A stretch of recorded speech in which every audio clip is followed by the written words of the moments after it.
Hello and welcome back to the History of Comics. My name is Paulo, and today I decided that I'm going to talk about the way that I have access to older comics. Being in Portugal, I am geographically limited in a way that I can purchase back issues, and I'm somewhat limited by what's available on our comic shops, which are not very many, and who only started operating in the late 80s and the early 90s. So I could buy comics online, although I would have no control over the type of quality issues, or uh, I would have to buy a whole bundle of many different individual comics in order to avoid paying very high freight rates. So my favorite form that I have in buying old comics is, of course, with the graphic novel collection, the trade paperback collection, and that's how I've built up my personal library, and how I've managed to read up on things that happened in comics before I started collecting it, and even before I was born. And I have stuff at home that, while the stories were produced in the 1940s, 50s, 60s, and 70s, those comics themselves are brand new. They were produced in the last 10, 15, 20 years, in affordable collections that allow us to read the historically significant issues and to increase our knowledge of comic books. What that means is that we are able to stay better informed, and we're not dependent on paying exorbitant prices in case we want to read Action Comics #1, for example. And the reason why I prefer the trade paperback more than hunting for back issues, it started about 20 years ago when somebody asked the question, okay, Amazing Fantasy #15 costs several $1,000s because it features the first appearance of Spider-Man. But what if I just want to read the other science fiction Steve Ditko stories? And it's a it's something that you should consider. I mean, you're only going to be interested in those Ditko stories if you are already knowledgeable enough in comics to know that there were other stories in Amazing Fantasy. But it's being a historically significant comic, um, the Spider-Man story from Amazing Fantasy #15 has been reprinted a number of times, so it's not difficult to get a hold of it.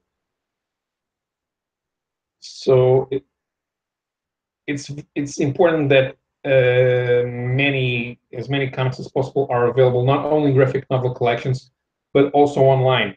Nowadays there are digital services. I've never used one, but I do have digital comics, which were not obtained legally, and they're not necessarily the brand new comics. I don't really care about downloading new comics.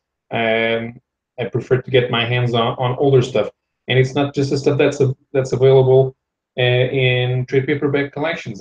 Especially because after reading them online, I actually went out and purchased a lot of those same collections. But there are many things that were published that I would like to take a look at, and they're just not going to be reprinted.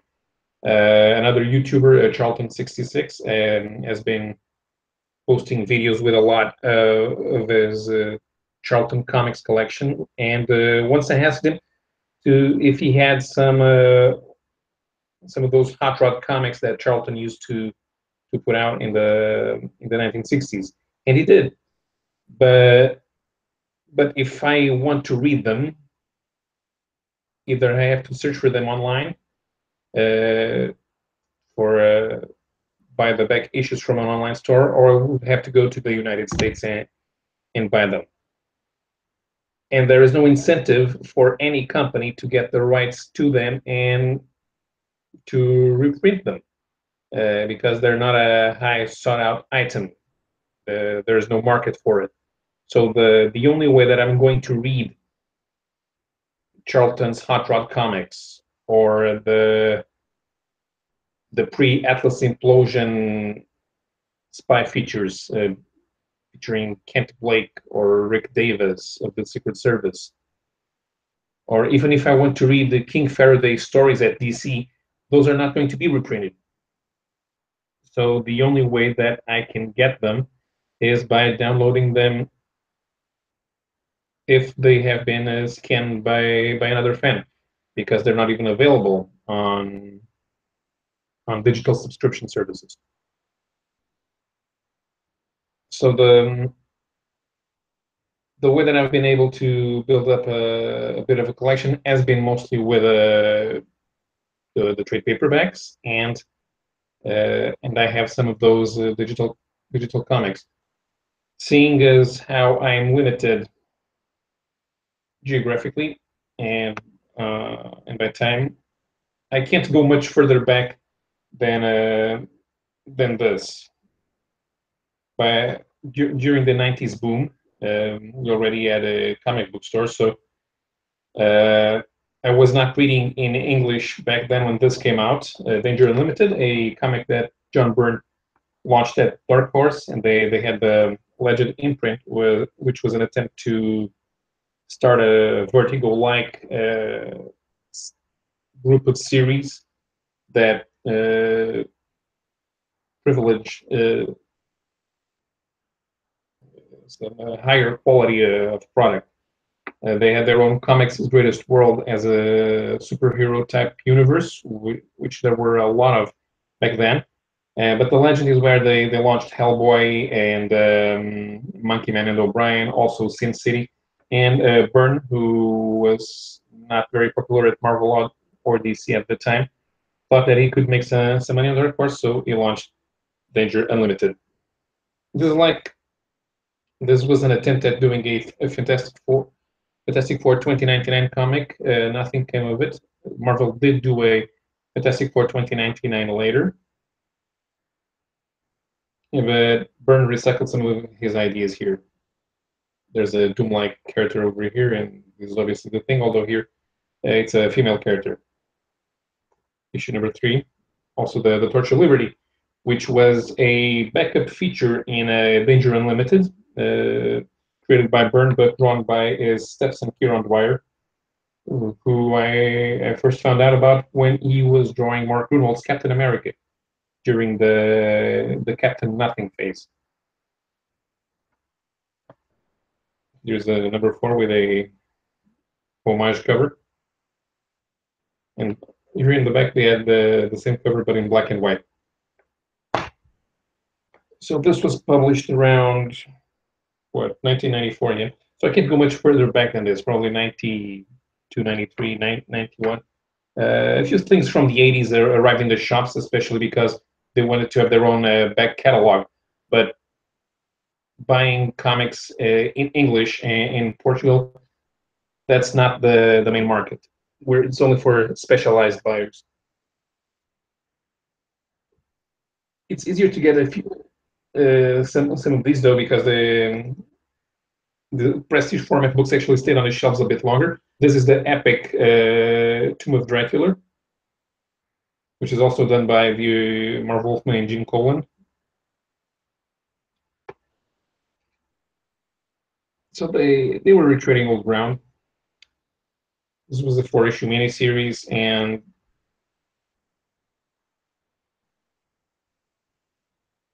since they were easier to preserve, they were published in 1991. Yes, I managed to snag these. They were available. but if it wasn't for some comic shops still having some back issues, going back a few years, not much, I can't buy 60s or 70s stuff from our bins. If not for the going back to the 1990s, I would not have purchased these.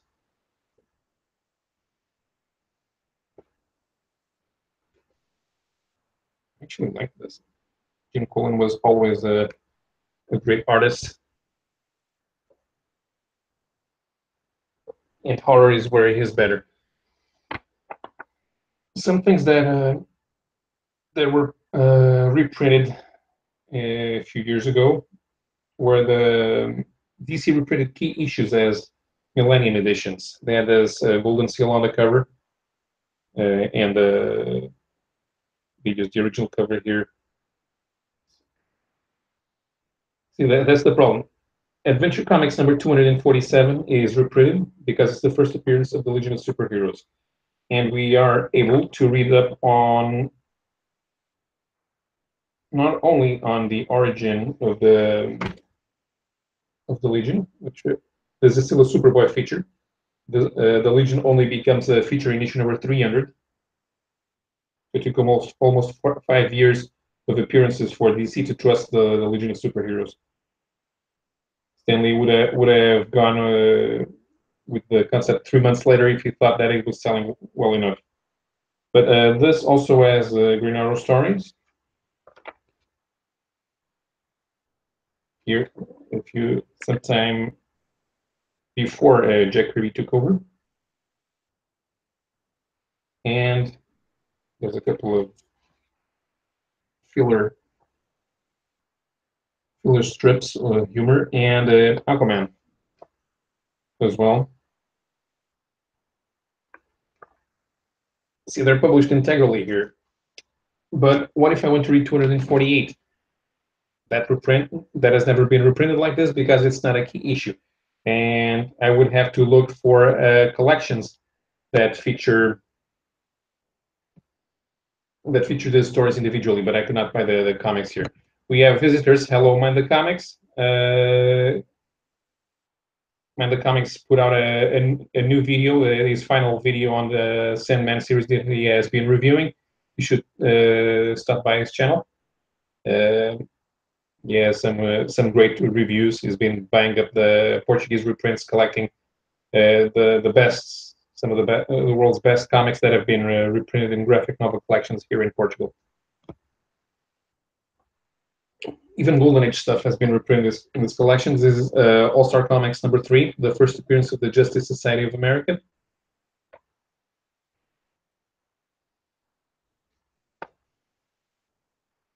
DC's art in the 40s was a lot more polished than Marvel's.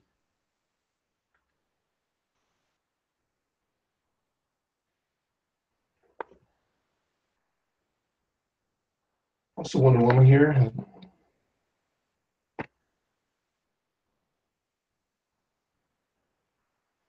Of course, 3 is available. Number 4 was not reprinted like this. Number 4 was reprinted in the archive editions that DC puts out. So something like All Star is available. DC has a pretty good back catalog of graphic novels. And here it is, Flash number 123, which is the first appearance of the multiverse and the return of the 40s characters as part of Earth 2.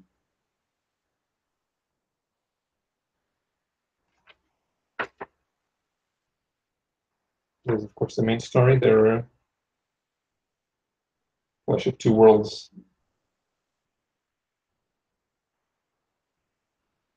broken up into various chapters. It's the beginning of chapter 3.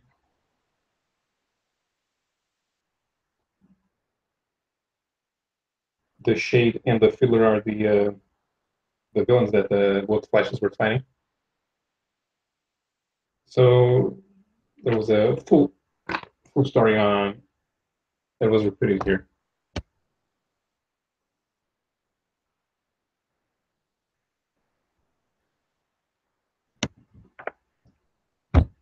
So it's easy, and oh, we have another visitor. Hello, Samuel Trejo.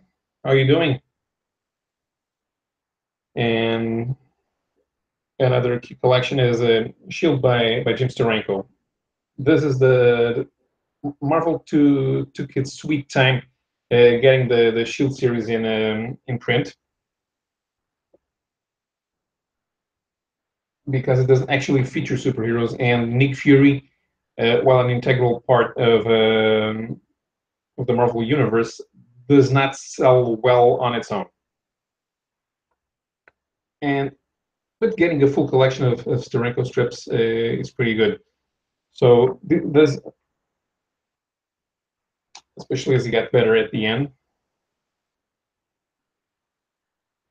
I love this series. I don't have the Kirby series, but I have this one, and I have Nick Fury versus Shield, which are probably the best the best Shield stories. And well, this is historically relevant because Steranko as Steranko was one of the best artists to go through Marvel in the 1960s, and although he did not stay for long in the industry, he was very influential. What Marvel is not reprinting from Shield is that great Howard Chaykin story that was published in Marvel Premiere in the 1970s, which was a one-shot story and was important for Nick Fury's origin, because it featured the introduction of the Infinity Formula, the serum that Nick Fury had to take. And since it's an isolated issue, it's not going to get reprinted anytime soon, and unless it's available in one of those digital services, you would have to hunt down the back issue in order to read it.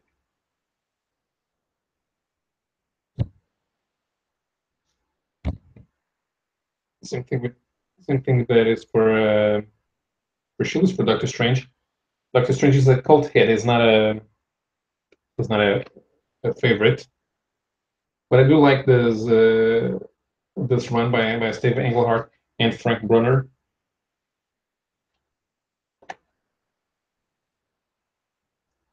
Right over here. I bought this one for at a discount. I actually went to a convention in Ireland for this.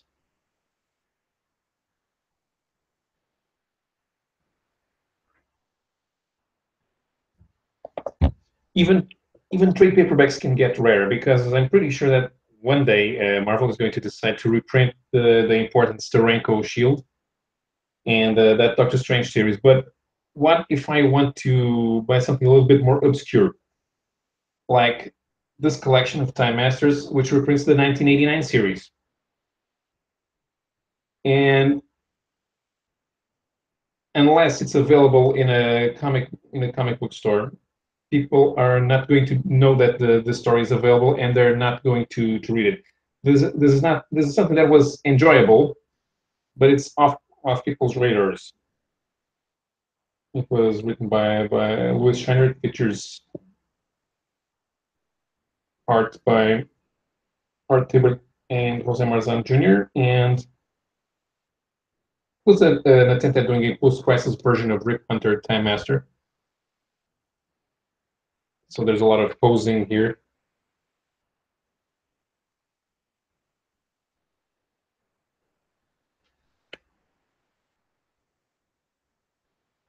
There's a lot of talking to.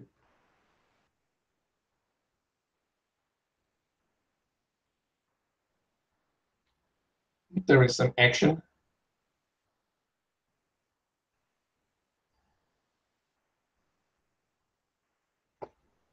So this is the this trade is going to be both as rare and as forgotten as the original issues, because it's not something that most people are going to be looking for. But it's always a great idea to look for old series, because you might find something that you enjoy that you were not expecting.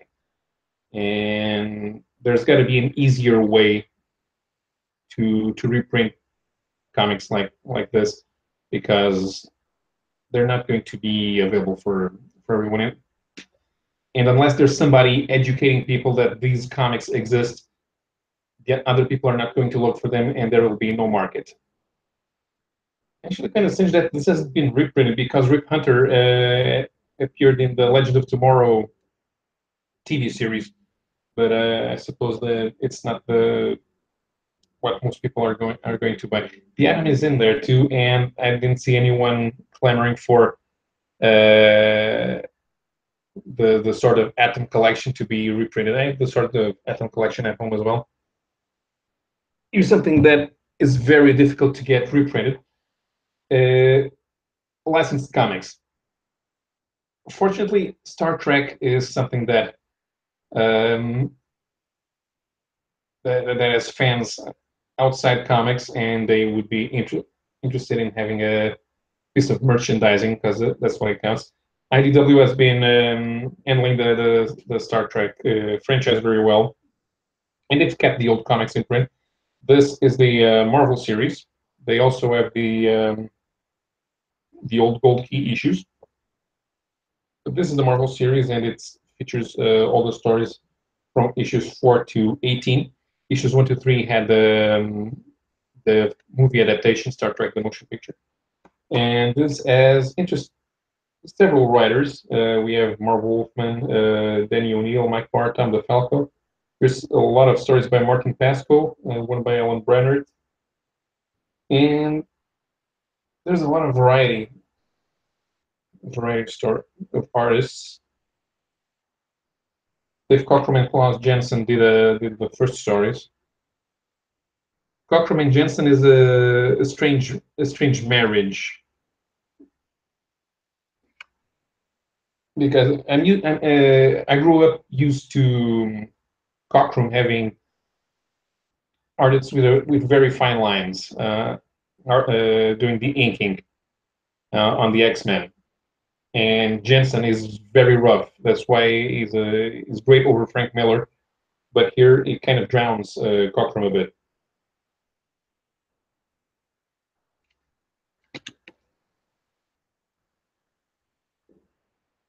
But there are other artists.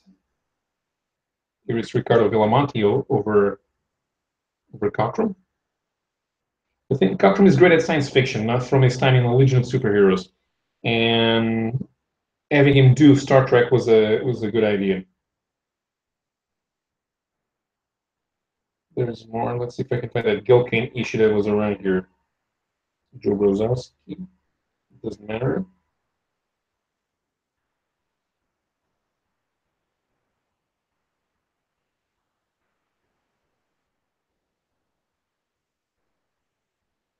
Yeah.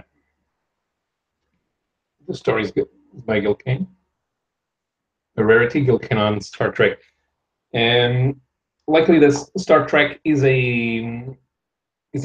ever present in the cultural landscape. So even the stuff from Gold Key and Marvel is going to remain in print in some form or other. I have there are other series that are not going to be reprinted ever. ROM and the Micronauts, which were some of my favorites from the 80s, are never going to be reprinted because they have appearances from Marvel characters in every issue. And unless Marvel somehow gets a chance to reprint them again, which with the current corporate structure I don't see happening anytime soon, you will never see those stories again. They are very interesting, and you will have to hunt for back issues to get them. I think they're pretty cheap in the United States, but they have, in order to get them across the Atlantic, the cost would be prohibitive, and I could not afford them to get them one at a time.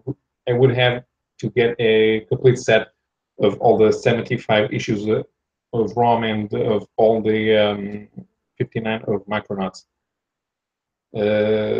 Other stuff has been reprinted occasionally. I have the Doc Savage collection of DC stories. I bought a few of the Tarzan straight paperbacks, and the material that was published in Malibu Comics, but also at Dark Horse. It's being reprinted by Dark Horse. So licensed comics are always going to be reprinted at the whim of whoever holds the license and how easy it is to get your hands on material for you to, on the original art for you to reprint. Samuel says maybe IDW less Marvel for the rest of the old stuff. I think that IDW could work with Marvel to reprint those stories because IDW has a good relationship with Marvel, but the current corporate structure is very strange. The current editors seem to be way out of it. They don't seem to know what they're doing. Hopefully, things will get better in a few years, and maybe we can get ROM to be reprinted. I think it could fill up for very large omnibus editions, and they could let Marvel reprint the ROM crossover issue with Power Man and Iron Fist, which is not available in the Essential, precisely because of these rights issues. Amanda Comics says Michael Golden did a super job on Micronauts. Yes, he did, and that's how I found out about Michael Golden. The first time I saw his art was in the Micronauts, and those stories were very good, excellent science fiction with 80s style, space operas, and Bill Mantle was very inventive writing. So, and I read a bit on how you can get your hands on old comics and how the trade paperback reprint is a much more practical form of doing it.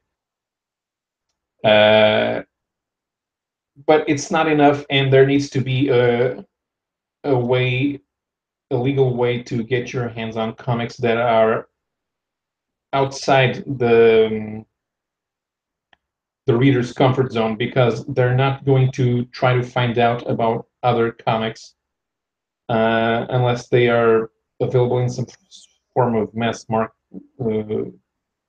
not mass market, but they need to be available en masse, completely and unadulterated. And the Marvel Unlimited services or Comixology, they're not enough for it.